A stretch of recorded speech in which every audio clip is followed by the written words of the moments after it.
Hello guys. Ayan, nandiyan kami sa PTX guys. At ayan nga, naghahanap kami ng sakayan papuntang Taytay Rizal.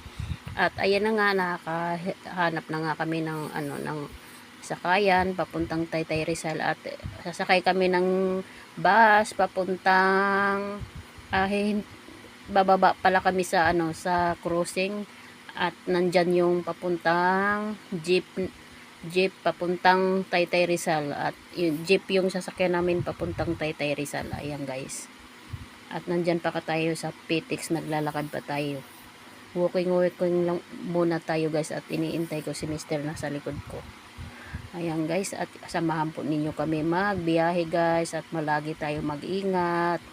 At ayan, may kukunin nga pala kami doon, abangan na lang po ninyo yung pagkatapos ng video. Panoorin po ang mga videos para malaman po ninyo ang yung na pinuntahan namin doon sa Taytay Rizal po.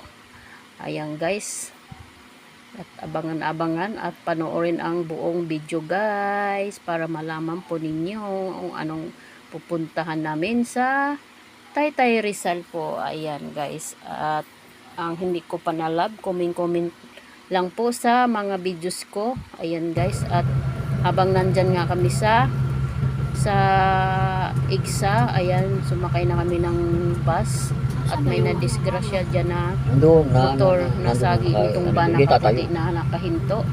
At kaya yung mga nakamotor, mag-ingat-ingat po, wag magpagsiksikan sa malalaking mga sakyanan, at wag mainit ang ulo, at dahan-dahan lang po patakbo.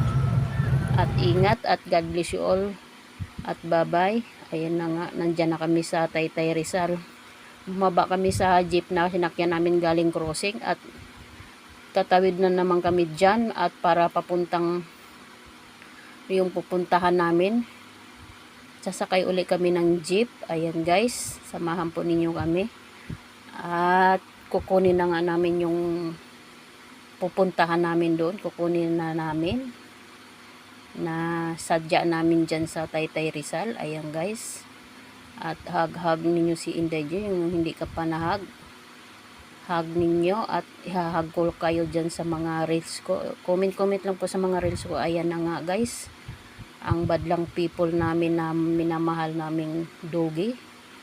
Ayan guys, bihib lang siya guys, kasi naninibago siya. Ayan guys, ang dogi ni Kuya Joshua. Ayan, karga na ni Taytay ng mister ko. Ayan, nandyan na kami, nag-grab kami guys papunta sa bahay guys, kasi hingal siya kasi mainit, sobrang init po guys. Kaya nag-grab kami guys. Ayan guys, ingat, God bless you. Yun lang ang aming finished product.